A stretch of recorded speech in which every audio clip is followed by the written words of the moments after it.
going to talk about anxiety freedom and the power of soothing your nervous system with rest. This is also a really fun, exciting day because I'm going to teach you how to get into the anxiety freedom course, and I'm actually going to show you a sneak peek of what it looks like. And so we're going to be taking a peek here, but let me explain to you a little bit more, and then I'm actually going to show you a sneak peek in where I'll show you the content that I've created on this. And so if you're stressed, if you're overwhelmed, if you deal with anxiety or panic, or if you feel like you don't even know what's going on, you just feel like your brain can't slow down, or you feel like you can't focus and it's just hard for you to be in the moment, then I'm excited to share this content with you. So thank you for being here, and for you all who are on the live, I'm so grateful to have the opportunity to get to know you and connect with you. As I'm talking, if you have questions, just type them in the comments and I'll do my best to get to them. And then at the end, if I don't answer your question, then just leave a comment on the video. I'll make sure to save it on my Instagram page. We'll also throw it in YouTube, and you can comment on Instagram or send us a DM. And I have a really great team of amazing healers who help me with messages, and we'll definitely make sure to get back to you. And so I want to talk about rest and how that impacts the nervous system. And I always like to share with you my story, and I think it's helpful for you to know that you're not alone, and to know that as I'm talking with you about these things that I get it and I've been there. And my story of anxiety starts with going to graduate school, and then oh, you're so sweet, Curly Merly. When are you going to resume practice in Michigan? We're actually working on getting a delegate, so stay tuned for that. Really excited. Yes, right now I'm just practicing with Arizonans, and so I'll just give you all the free content I can here. But thank you for that, honey. And so I was in graduate school. I got a master's in clinical psychology, and I was busy, running around Chicago, really busy, not taking time to decompress.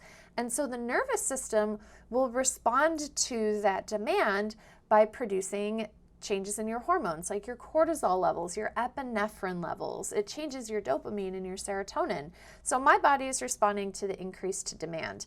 And then we get to medical school. And so I'm in medical school, I'm in human anatomy, I'm taking all of the ologies, I'm doing all-nighters, taking medical board exams, and then I do a residency. And so I do a residency in primary care medicine, and you can guess that, oh my gosh, it was really stressful. So imagine thinking about your life, where you are, what your activities are like. Are you really busy? Do you take time to rest? And there's a real psychology to resting, but if we just simply think about the biological shift that your body has to make to meet those demands, we know that the body has to create something called homeostasis. And so in my life, my homeostasis was to be constantly on the go. So my body had just adapted to that. And so if you find that you're really busy and you're running around, and then have you ever stopped and rested, or you didn't have something scheduled and you almost felt kind of depressed? Is anyone with me? Have you felt that way before? Like when you're finally slowing down and you try to relax, and then suddenly you're feeling depressed, right? So that's changes in your dopamine. So when we're really busy, when we're running around, our nervous system has to adjust to that. And so then when we actually slow down and we actually rest, our body has to adjust again. And so your dopamine is used to being at a certain level. You take that away, your cortisol crashes, you may feel exhausted. And so it can create feelings that make you feel more depressed or lethargic or tired. So then we respond by doing more and more and more. We have someone responding anxious for nada, and yes, I like to stay busy because I feel like I need to be productive in my waking hours. Otherwise, I feel like I'm being lazy. And oh my goodness, I resonate with you on that one. And I'm a 3 on the Enneagram, love. So I totally hear you. If I'm not being productive, if I'm not creating, if I'm not writing content, it can be hard. It can be hard on myself. And so I hear you and I'm with you. And our nervous systems hear us. Our nervous systems, our cells are hearing that message, and they're creating homeostasis. And it's amazing that our bodies can respond in this way, but it becomes a problem and our homeostasis leaves us in a state where we have to be amplified all the time, because that is going to make you anxious. It's going to make it harder for you to sleep, and it's going to make it harder for you to be present and focused and in the moment. So today I want to teach you about how to rest in a way that isn't going to make you depressed. And so I'm going to turn the camera around, and what you're going to see is the Anxiety Breakthrough Challenge. And so I've logged in here. And so the Anxiety Breakthrough Challenge, you can learn about this by going into the link in the Instagram bio. It's the Anxiety Breakthrough Program. And so what I want to actually show you is one of the modules. There's actually 9 here, but we're going to go to module 8, because module 8 is all about writing your new story. And what we want to do is we want to re-equilibrate our nervous systems so that they are calm on command.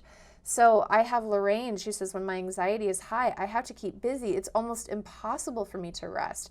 And so Lorraine, I hear you, and your nervous system has adapted to being in that fight, flight, freeze. And I know you, Lorraine, I know you personally, and I know that you are always so focused on caring for other people. You're really busy, you're doing all of the things, and your nervous system has adapted. But when our nervous system adapts in this way, it can make us feel more anxious and more stressed, and it's hard to calm down. So what you're going to do when you get in here is you're going to click on this link, and this is where you get the PDF. And this PDF is going to have the content that I'm teaching on today. So I have the PDF open. It's 68 pages of goodness over here, and today's principle is about rest. And so you will get a video where I teach on this topic, but for now, we're just going to go straight to the rest principle. So when it comes to rest, we're thinking about how is my nervous system responding to the demands that I've put on it? How has my nervous system responded to the demands in the past? How is my nervous system responding to the demands in my present, right? And so if you've had a high stress life, if you've been really busy, if you feel like you're burning the candle at both ends, your nervous system is creating changes biologically to respond to that. And so we have to gently start teaching your nervous system the importance of being able to rest. And let me just hit the pause on sharing this video with you. We'll come back to it in a moment, but I want to just look at you while I ask you this question is, when you rest, is it a part of your intentional schedule, or is it because you can't keep going? And so one of the comments that I saw in the messages here is that I feel like I push it and push it and push it until I can't push it anymore, and then I collapse. And then when I collapse, I feel guilty. Or I push it and push it, and then I have to take a break because I'm so anxious and I literally can't anymore. Like, it's just making me crazy, right? So if we can gently start the process of resting intentionally, it's a part of our healing strategy. It can take away that guilt, like I'm not doing what I need to do, because you have intentionally planned that in. And if we start to intentionally plan that in, your nervous system can start to get used to that, and then it'll help pull you out of the anxiety. So let me just pull back into this book. So the first principle in rest, I want to just tell you that there are some really great benefits to it. And so I have highlighted, I just have 12, and there's so many more. But one interesting thing is that when you rest, your body and your gut-brain axis actually repairs itself. So you may have heard that the gut is your second brain. And when we're really busy and when we're really stressed, those hormones change, which can be problematic for that second brain. So to give you an example is cortisol. So when we're under high stress, high demand, we're really busy, even if it's not physically busy, maybe you're just mentally and emotionally busy. This causes changes in your gut, it causes changes in your cortisol levels, and then that can be problematic. It can change your gut flora, it can change your neurotransmitters, which will make you more anxious, more depressed, and cause issues with sleeping and focus. So the second thing is that resting will actually regulate your circadian rhythm. And your circadian rhythm, your sleep-wake cycle, impacts your hormones.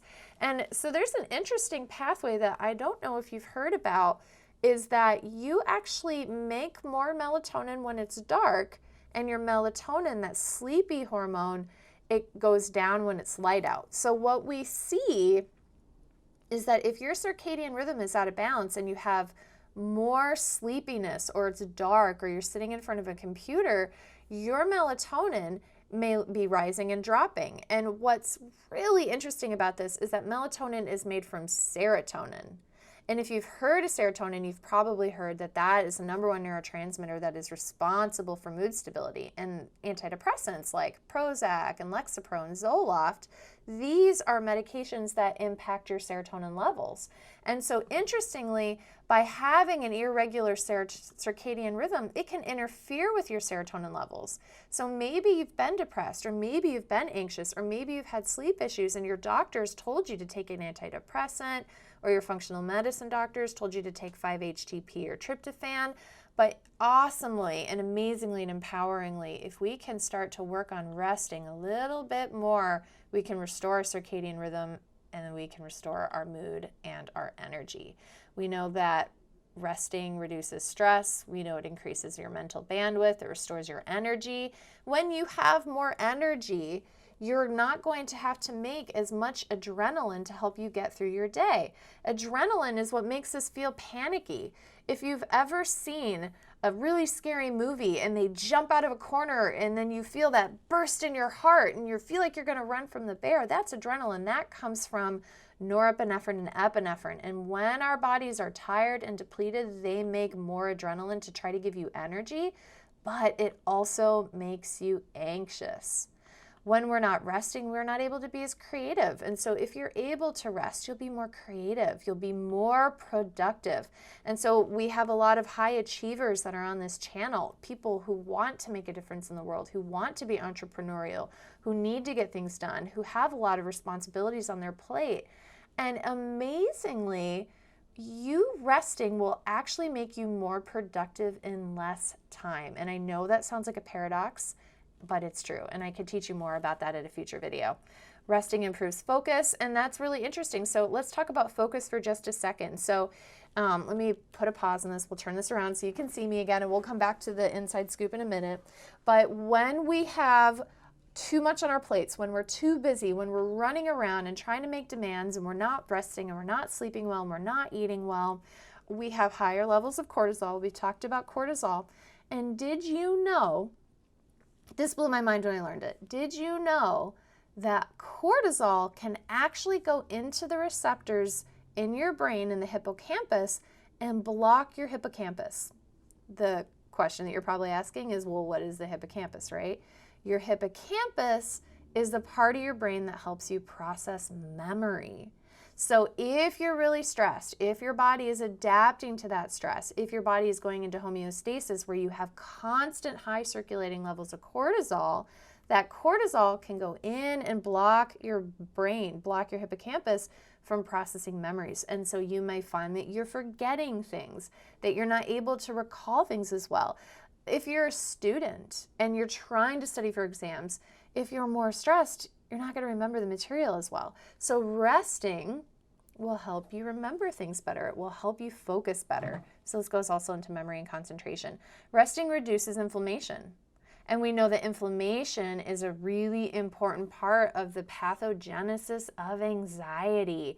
In fact, one of the ways that anxiety medications like benzodiazepines, antidepressants, one of the ways that they work is to bring down inflammation. And so if we can start to rest, we'll be able to target that inflammation at the root and reduce your need for expensive supplements and medications.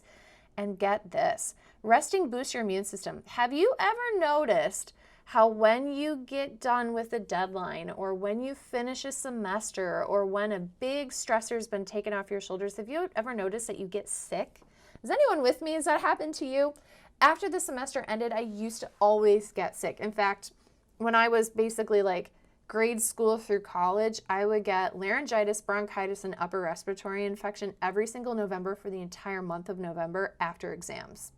Now, that goes into the whole story of I was eating like Chef Boyardee and drinking milk, and I didn't know about all of this yet. I'm, Iowa born and raised kind of girl. And so making unhealthy lifestyle choices is a whole nother conversation. But when your stress goes down, when your cortisol goes down, your immune system's finally able to breathe, and then take out the garbage, and then we start to feel sick. So if you're with me, I hear you. Okay, the last one. Adequate rest adds years to your life. And we want to make that life as anxiety-free as possible, right? We want to help you be healthy. So let's turn this into the actionable. I want to make sure we're getting you good stuff and not too much time here. Is I want you to think about this little quote here that I have in the book. Is if they say, if you don't have time for 5 minutes of meditation, then you probably need an hour. And I really resonate with that. In fact, right now I'm doing a meditation challenge where I learn transcendental meditation, and I'm doing, well, I started with 11 days, but I'm committing to you right now I'm going to do more. And I've had a hard time with it because I'm busy. My homeostasis is, frenzied squirrel mode where I want to do all of the things. And so I'm like, all right, I need to practice what I preach. So we need to work on bringing down that stress, and meditation can do that. And I was feeling like I don't have time to be meditating for 20 minutes a day. And so really that means that I probably need to be doing it for more. And so if you feel like you don't have time for rest, then you need the rest even more than if you did have the time for rest. So here's the homework part. Let's go back into the homework here. The anxiety book is, how do you like to rest? So we need to be intentional about this. Just like you build out your schedule, this is how you plan meals or task lists. I want you to write down rest-filled activities. So they can be active. It can be going for a walk. For me, it's resin painting, hiking, gardening. These are things that help you to feel calm and collected and rested. So I want you to write down some activities. If you don't have the Anxiety Breakthrough Program, you can write these questions down, take a screenshot, and then do this in your own journal. Of course, this book, the 68-page dream book that Haley made for me, has spots for you, but you can do it in your own journal. So screenshot this. And then I want you to actually schedule it, because we know that if you just say, oh, well, I'm going to garden more, that suddenly 3 weeks have passed and you had no idea that 3 weeks had passed because it went in the blink of an eye. And that can, we may miss out on it. I love your comment, painting, reading, walking at the park. I think that's really, really good. So write these down. Try to pick something that you can do every day. So maybe Monday you read something for fun, and then Tuesday you go for a walk at the park. Maybe on Wednesday you read a little bit more, and then on Thursday you paint. Whatever sounds fun to you. Be accountable. Write it down. And then you want to pick how many hours you want to do it and what time of day it feels best. So for me, I'm fairly catatonic in the mornings. I wake up, I have my coffee, I'm very kapha, and so I like to have a slow morning. So I do my resting in the evenings. So when I get home from the office, I have a yummy meal, and then I do my meditation or my creative stuff. Sleep is huge, right? And so we're thinking of rest, we're thinking of sleeping. And so I want you to start thinking about it. And if you're anything like me, your stress comes with issues with sleep. And so if any of you know my story, I was an anxiety freedom warrior and an insomnia freedom warrior. I would literally go days where I got maybe an hour of sleep a night, and it just made my anxiety worse and worse. And so as you're listening to this, if sleep is a problem for you, know that there are solutions and that I can help you with that. I have a ton of free content. Just click on the link in the bio and then go to my website, drnicolecain.com. And then there's a search bar at the top, and you can type in either sleep or insomnia, and you're going to get different content on that. And so we want to work on improving your quality of sleep, and I have tons of free tips for you there. So what we've been talking about is rest. And so this is one of the principles of the 5F Freedom Model. I want to scroll all the way to the top. So this is from Module 8 of the Anxiety Breakthrough Program. And what this is all about, what the last few weeks on this Instagram Live have been all about, is designing the life that you want. Because oftentimes we have this story of anxiety and we're working on healing our anxiety, but we have to tell your nervous system where you want it to go. And we have to give it a bullseye. We have to carve out those neural connections so that we can get the life that we want. And so one of the concepts is rest. And so this is, when you look for this, you go to the Anxiety Breakthrough Program. You can find the link to learn about this in the bio. And then when you get here, here's the inside peek. You just click on this home button. We have a welcome video. We kind of go through all of the different concepts. And then there's booklets that come with each of the modules. We've been talking about Module 8 today. All right, my love. So If you have questions, if there's anything that you want to learn more about this, then send me a message. We've been talking about neurotransmitters. We talked about cortisol. We talked about serotonin and melatonin and dopamine. And we've talked about epinephrine and norepinephrine. And so if you didn't get everything in this video, don't worry, I'm going to save it to the Instagram homepage here. We'll also put it up on YouTube, and you can screenshot it, you can play it slowly, and take pictures so that you can do the homework on your own. I honor you. I know that you can get your life back. And I'm really, honestly, I just have to be really real with my heart here with you. I am so honored that you are on this page and that you are following this content and that you are giving yourself a chance and that you're allowing me to be a part of that. So I really want to thank you. And so let us know how we can better support you. And I will be back next week. And so again, this has been Dr. Nicole. We have a ton of free goodies in the bio, so click the link in the bio. Click it. It's amazing. I promise you. All right. Thanks for being here. So much love. Bye.